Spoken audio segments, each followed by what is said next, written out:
What up, what up? What is going on, guys? Your boy Jess. Welcome back to another Madden 15 Ultimate Team gameplay. After a rough loss in Week 8, we had a couple turnovers go against us, and we had an opponent that played very well on both sides of the ball, ended up edging us out, and that left us with 1 L on the season so far, and that right there kind of messed up the perfect season, but we still have an opportunity to make the playoffs. All we need to do is win 1 game out of the next 2, and if we are able to do so, that will go on ahead and bring us into the playoffs, where hopefully we can go on ahead and get a nice little streak going and win back-to-back Super Bowls. So, after the last loss, man, all we really want to be able to do is play more possession football, because after a couple fumbles, it's like, okay, let's make sure we stay away from defenders, get down, hold RB, and try to keep our hands on the ball. Right here, he's standing in the pocket. I make sure I got that QB spot. But, I noticed right away he's got himself a mobile QB. And last thing you want to be able to do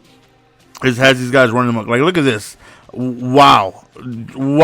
Like, he just completely shook the hell out of me right there. And also shook the hell out of, I believe it was J.J. Watt over there on the right side. But again, like always, man, I like to play big dime. Just come out like a cover 4, cover 2, something like that. Don't test the user. He is so disrespectful to. Big interception right there. I'll come on big dime. I will spy the D tackle, which is your left linebacker, and still be able to have contained on the outside. And it helps me. It's definitely not the best coverage in the world. I'm not really sending any pressure, but I got to be able to keep these guys in the pocket throwing the ball, because like I said, the last thing you want is for them to be running around creating havoc. Right there, we throw it to the Cocaine Cowboy, gets his good position right here. Nice little run towards the right side, and Reginald Bush takes it close to within the 10-yard line. Try to get a screen, but we end up getting sacked before I could even get the pass off. Right here, we just go really deep. We try to go to Michael Irvin over there on the left side, but does a good job of just reacting and snagging that ball. So that right there is extremely frustrating. We get a turnover, and then we drive downfield, and then we throw a pick on like the 2-yard line. Extremely frustrating. Right there, good diving effort by him. I did not think he was going to be able to catch that ball, but he does.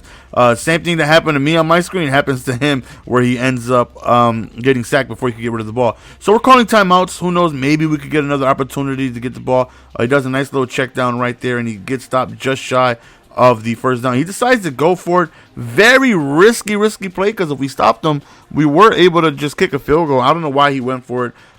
He ends up getting it. He doesn't score before halftime, but if you think about it, like he had 4 seconds left. It's going to be almost impossible for him to score on like a 90-yard Hail Mary.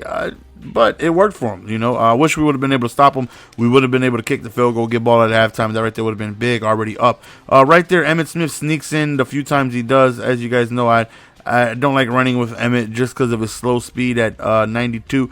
Very good power back, though. Somebody's going to fall forward. Somebody you can count on holding on to the ball. But he lacks that explosiveness to be able to hit the outside, outrun everybody, and with a little yeet towards the end. Emmitt Smith cannot do that.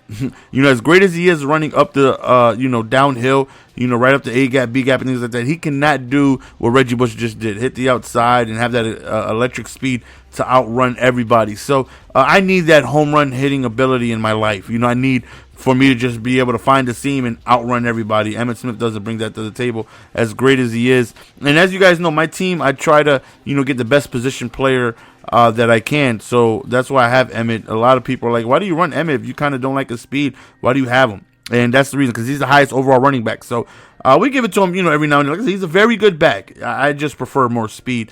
Just a little bit. Not even much more, but just a little bit. Right there, another 4th down opportunity for us to make a big stand, and we can't. This man is going for it on 4th down willy-nilly and converting on us, and that's always frustrating, right? So right here, got the spy up, and that's exactly what we want, man. Keep him in the pocket. Jim Bailey just ends up getting a pick, and it looks like that will be a pick 6, and exactly what I said a couple videos ago. You don't get a Cam Newton to sit in the pocket and throw dots. You get him to throw dots, of course, but you get him to run around, create havoc, and just be able to really make it frustrating on your opponent. And if I could keep him in the pocket, with his, inaccurate ways, we should be good. Look at the snag on that right. That was a beautiful pick. And we're up 14-0 at this point. And unfortunately for him, well, fortunately for us, he ends up quitting. And it's unfortunate because we don't get our dang coins. But that's the end of the video, guys. Hopefully you guys enjoyed. We end up coming away with the victory. And we also make it to the playoffs. So next couple of videos is going to be our playoff run. Hopefully we can go on ahead and take it all the way and win the Super Bowl. Let me know what you guys think about the video in the comment section, man. Greatly appreciate you guys' support as of late. Love each and every single one of you guys. It's your boy GS, and we are out. Peace.